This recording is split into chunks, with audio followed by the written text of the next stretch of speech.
Hey, it's a Tuesday with Terry, and today we're going to talk about presentation and communication and connection skills. This is not just about how you present, but it's about what happens in the interaction with another human, another situation, another opportunity where people need to understand how they are seen, valued, or heard. So I want to tell you a little story. Just recently, I had to travel to another city to do a focus group, a conference, and we were staying at a luxury hotel. Now, when you've stayed in all kinds of hotels, I mean, luxury kind of intonates that it's going to be a pretty nice place. And it was. I mean, they had spent lots of money on the valet and the reception area. They had beautiful pieces of art, probably in the hundreds of thousands of dollars.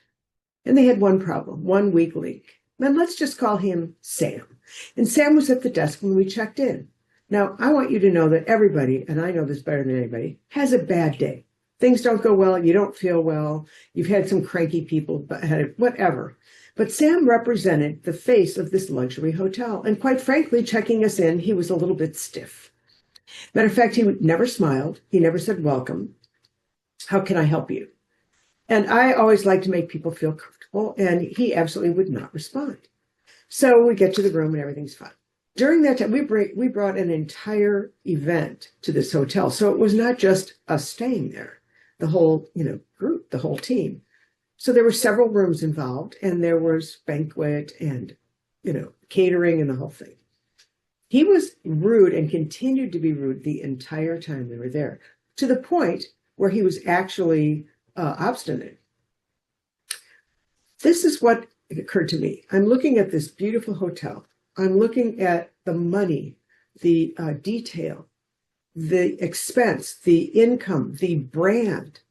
And it was this one weak link that was giving us a very bad first impression.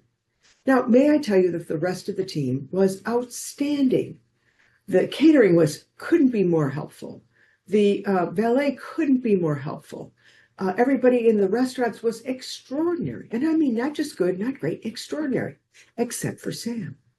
Now, I have to ask you a question. If this was your first opportunity to connect with someone and you had that kind of impression, it would definitely impact how you felt about the experience. And so I'm saying to you, first impressions count.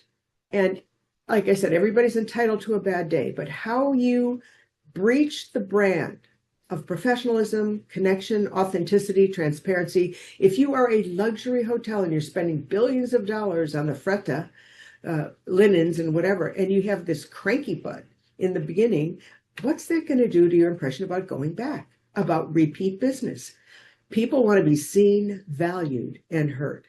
When you acknowledge someone that you just meet at a noisy dinner, cocktail party or whatever, when you take the time to connect later and just say, it was great meeting you at the such and such event, let me know how I can support you. So image, to quote my good friend Don Hudson, who does a terrific story on image, is an ever-changing variable.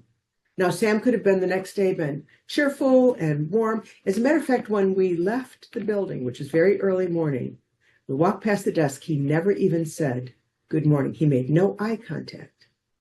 So if it wasn't for the extraordinary service that we got from the rest of the team, Sam could slam dunk this hotel's reputation, the experience. And so if I was an investor in that hotel, I'd be concerned. If I was management, I'd want to know.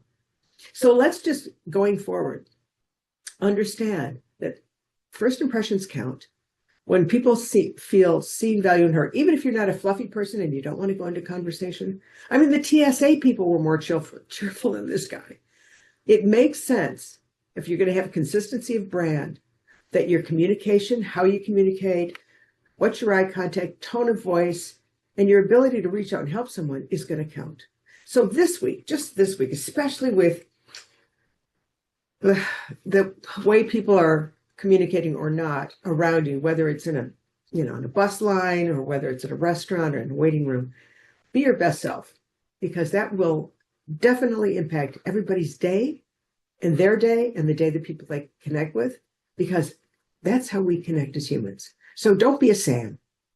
Just be a Lacey. She was one of our workers, and she was so cheerful and so accommodating that she almost made up for Sam. So don't be a Sam. See you next week.